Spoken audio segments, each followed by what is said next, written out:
I am most pleased and most happy to introduce our very special guest speaker tonight, Mr. Terence McKenna.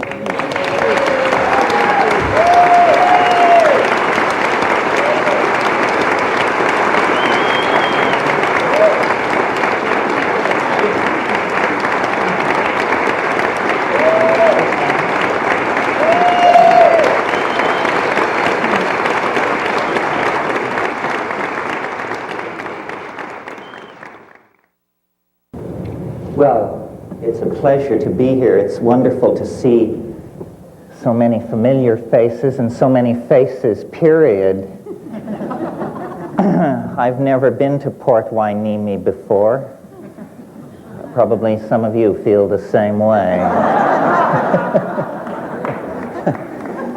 But I've been doing a lot of traveling recently. I was in New York last weekend at the Open Center, and in Prague 2 weeks before that. So this is the end of a long season of traveling. I'm not home yet, but at least I'm in my own time zone. I want to especially thank Andy Voth and the Carnegie Museum of Art in Oxnard for inviting me to participate. It represents a real commitment to free speech and First Amendment rights, I think, for an art museum.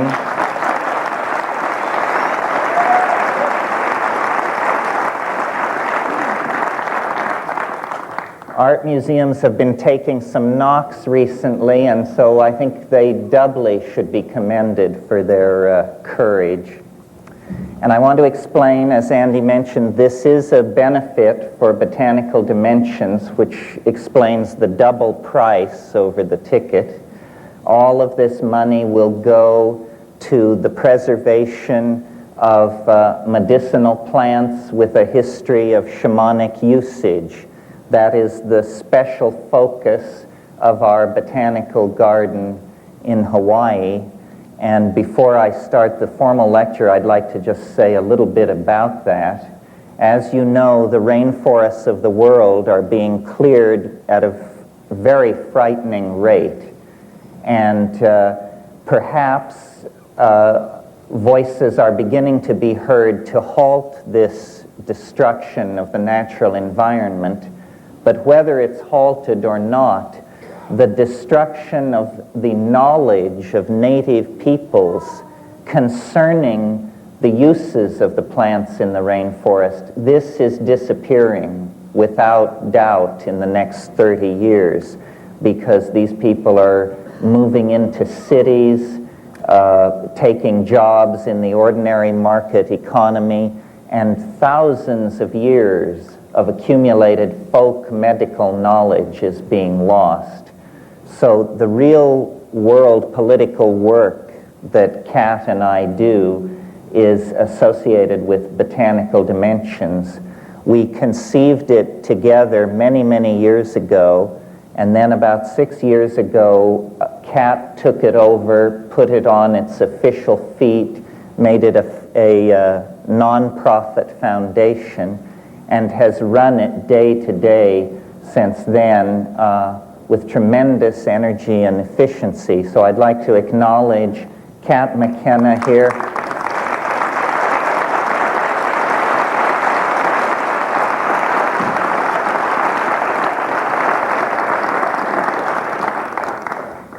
My better half. In fact, my only good half. And then I wanted to underscore what Andy said, a very special event 2 weeks from now at the Carnegie Museum. Roy Tuckman, Roy of Hollywood, bon vivant, countercultural figure, informational ferret of our time, will be recast as an experimental composer of great energy and imagination. And I hope you'll all turn out for Roy. He's been a wonderful force in my life and I think in the cultural life of Southern California. Both Roy and Diane have done a wonderful job in raising the quality of public dialogue in Southern California, which I think is a precondition for any kind of clear thinking about our future or our political situation. So here's to Roy and Diane.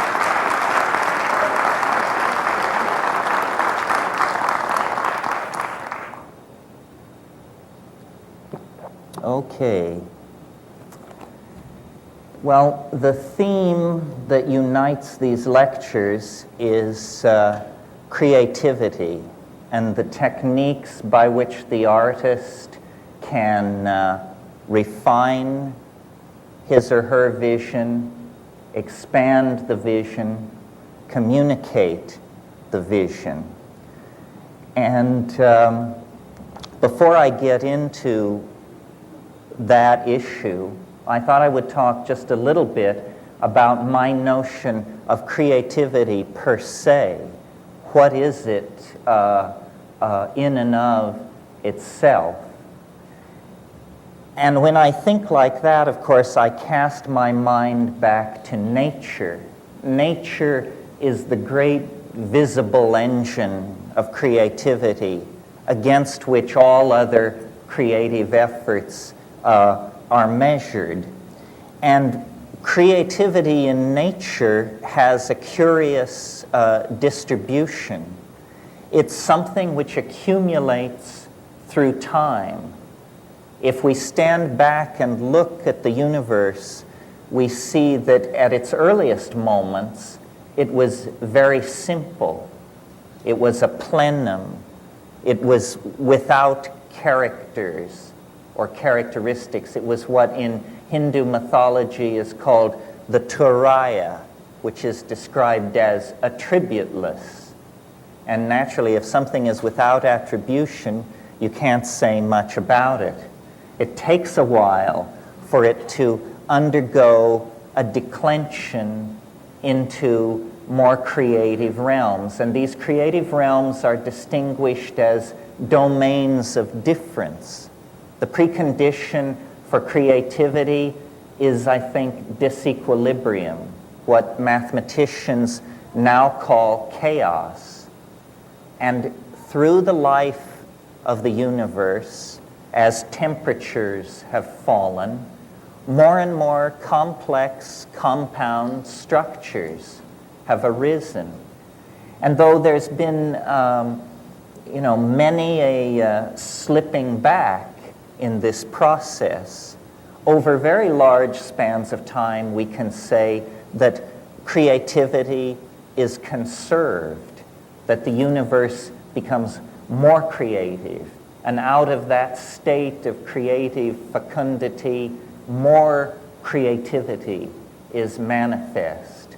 So that from that point of view, the universe is almost what we would have to call an art-making machine, an engine for the production of ever more novel forms of connectedness, ever more exotic juxtapositions of disparate elements.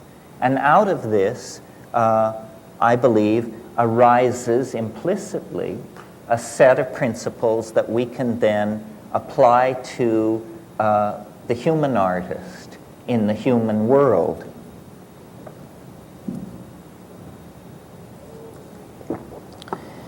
Nature's creativity is obviously the wellspring of human creativity. We emerge out of nature almost, and this idea I think was fairly present close to the surface of the medieval mind, we emerge out of nature almost as its finest work of art.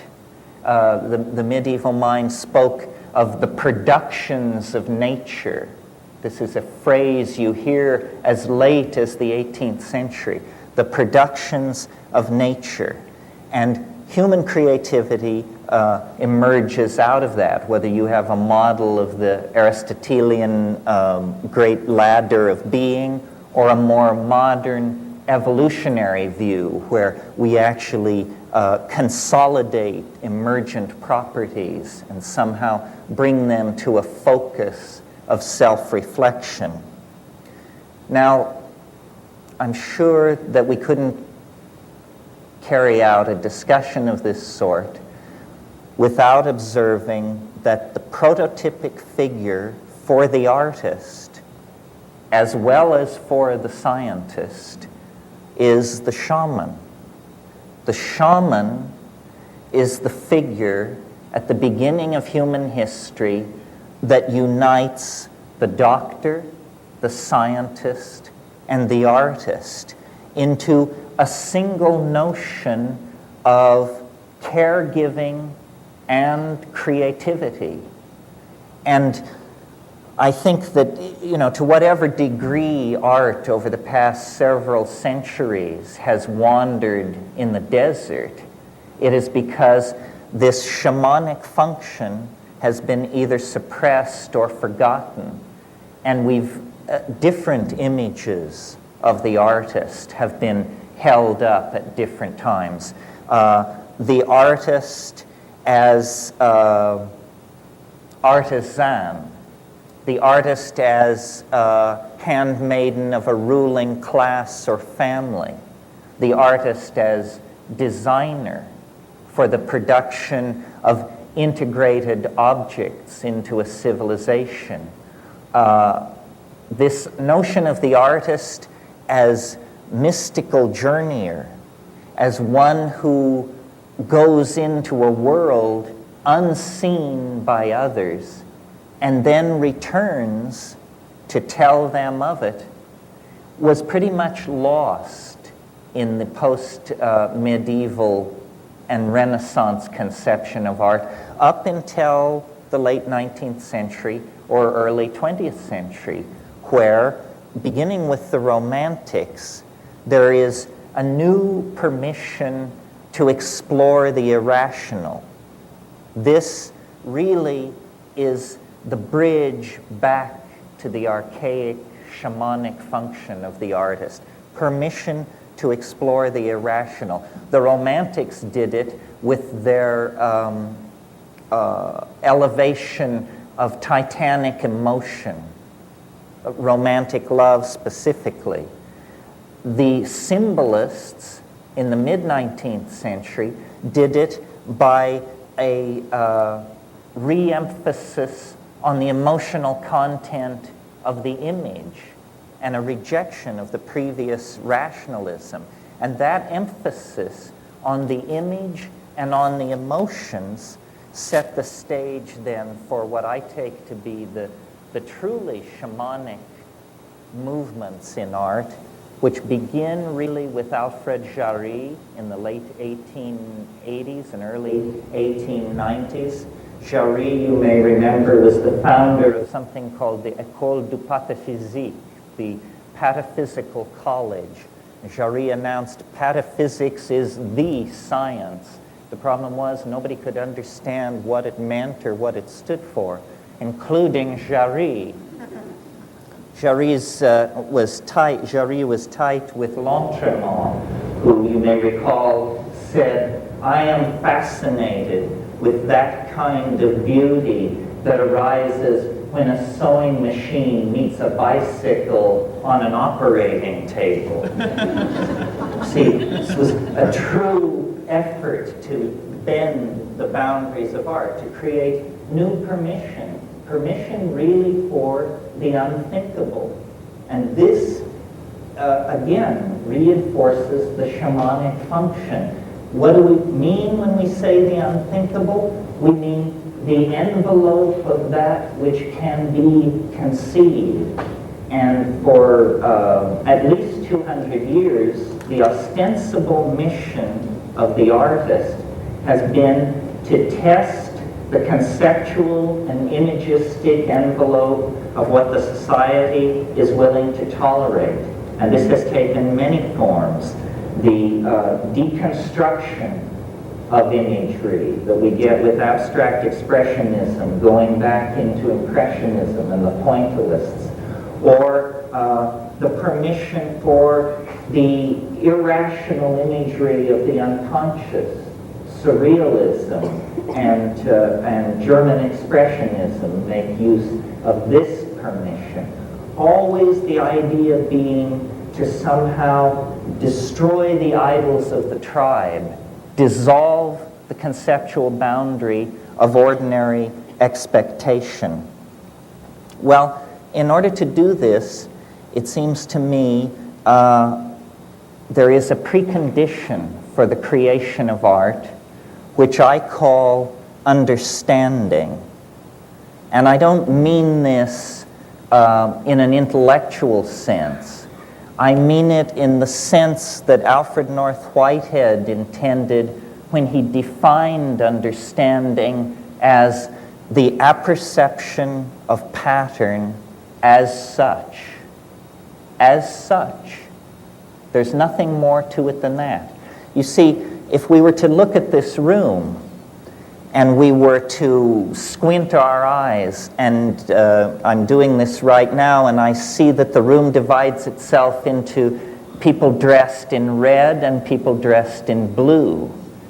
This is a pattern, and it tells me something about what I'm looking at. Now I shift my depth of field. Now I'm looking at where men are sitting and where women are sitting. This is a different pattern, and it tells me more about what I am looking at. The number of these patterns theoretically present in any construction is infinite. That says to me then that the depth of understanding cannot be known. It cannot be known. Everything is immanent. William Blake makes this point, you know, that you can see infinity in a grain of sand. So understanding then is the precondition for creativity. And this understanding is not so much intellectual as it is visual. Visual. And in thinking about this, I realized what an influence upon my own ideas in this area Aldous Huxley was. Not the Huxley that we might ordinarily associate with my concerns, the Huxley of the Doors of Perception and Heaven and Hell, but the Huxley of a very modest book that he wrote in the early 50s called The Art of Seeing. The Art of Seeing. And in that book, he makes the point that a good art education begins with a good drawing hand. That to be able to coordinate the hand and eye and to see into nature, to see into the patterns present as such, is the precondition for a kind of approach to the absolute. Now, out of this process of seeing, which I'm calling understanding, the creative process ushers in novelty. And many of you have heard me speak of novelty in another context, in the context of nature as a novelty-producing engine of some sort, and ourselves almost as the handiwork of nature. But this same handiwork of nature, which we represent, we also internalize and re-express through the novelty of the human world. Well, now, if we take seriously the shamanic model as a basis for authentic art, then certainly in the modern context, what we see missing from the repertoire of the artist are shamanic techniques. And it's for the discussion of these shamanic techniques, I believe, that I was brought here this evening. So I want you to cast your mind back to a great seminal moment, germinal moment in the history of human thought. which was about 25,000 years ago, the great glaciers that had covered most of the Eurasian landmass began to melt. And human populations that had been islanded from each other for about 15 millennia began to recontact each other and reconnect. And out of this comes what is called the Magdalenian Revolution from 18,000 to 22,000 years ago. And what it is nothing less than a tremendous explosion of creativity and aesthetic self-expression on the part of the human species. We find for the first time, bone and antler technology takes its place along with stone technology. Musical instruments appear over a wide area. And cave paintings, some paintings in areas and recesses so remote from the surface of the ground that it takes several hours to reach them, are painted and set up in dramatic tableaus specifically designed to bring together sound, light, and dance in hierophanies, extravaganzas of aesthetic output that invoke a kind of transcendent other, that human beings for the first time are trying to come to grips with and make some kind of cultural statement about. And this pulling into matter of the ideas of human beings, first, in the forms of beadwork and chipped stone and carved bone, within 20,000 years ushers into the kinds of high civilizations that we see around us and points us toward the kind of extraplanetary mega-civilization that we can feel operating on our own present like a kind of great attractor. Now, this whole intellectual adventure in exteriorization of ideas is entirely an aesthetic adventure. Until very recently, utility is only a secondary consideration. The real notion is a kind of seizure by the tremendum, by the other, which then forces us to take up matter, clay, bone, flint, and put it through a mental process where we then excrete it as objects that have lodged within them ideas.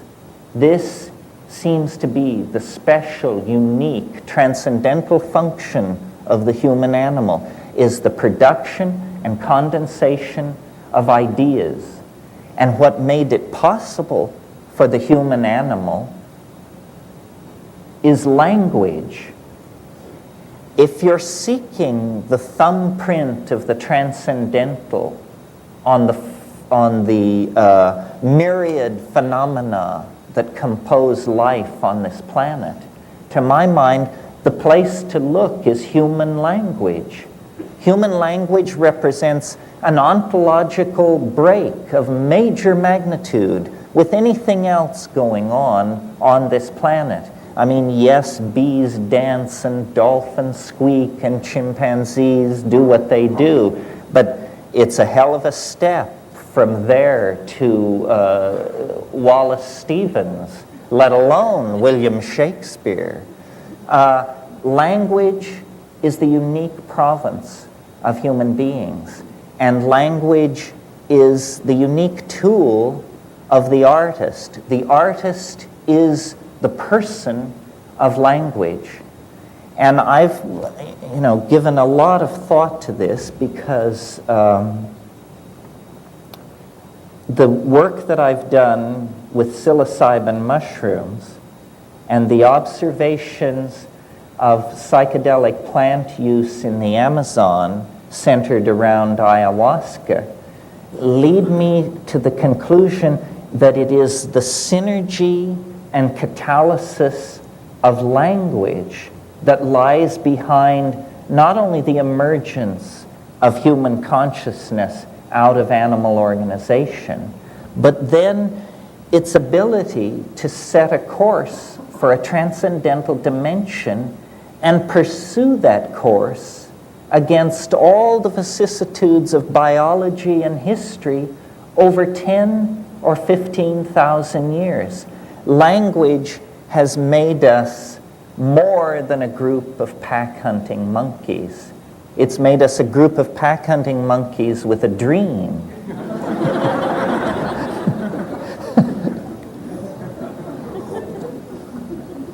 And the fallout from that dream has given us our glory and our shame, our weaponry, our technology, our art, our hopes, our fears. All of this arises out of our own ability to articulate and to communicate with each other. And I use this in the broadest sense. I mean, for me, the glory of the human animal is cognitive activity, song, dance, sculpture, poetry, all of these cognitive activities. When we participate in them, we cross out of the domain of animal organization and into the domain of a genuine relationship to the transcendent. As you know, shamans in all times and places gain their power through relationships with helping spirits, which they sometimes call ancestors, sometimes call nature spirits, but somehow the acquisition of a relationship to a disincarnate intelligence is the precondition for authentic shamanism. Now, nowhere in our world do we have an institution like that we do not consider pathological, except in the now very thinly spread tradition of the muse, that artists alone among human beings are given permission to talk in terms of my inspiration, or a voice which told me to do this, or a vision that must be realized. The thin line, the thin thread of shamanic descent into our profane world leads through the office of the artist. And so, if society is to somehow take hold of itself at this penultimate moment, as we literally waver on the brink of planetary extinction, then the artist, like Ariadne following her thread out of the labyrinth, is going to have to follow this shamanic thread back through time. And you know, one of the most disempowering things that has been done to us by the male-dominant culture is to brush out our footprints into the past.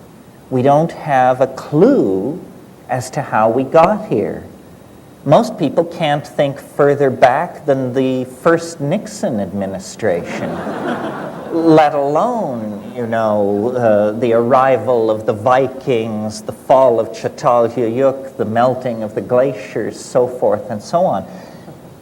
We have been disempowered by a rational tendency to deny our irrational roots, which are a kind of embarrassment to science, because science is the special province of the ego, and magic and art are the special province of something else.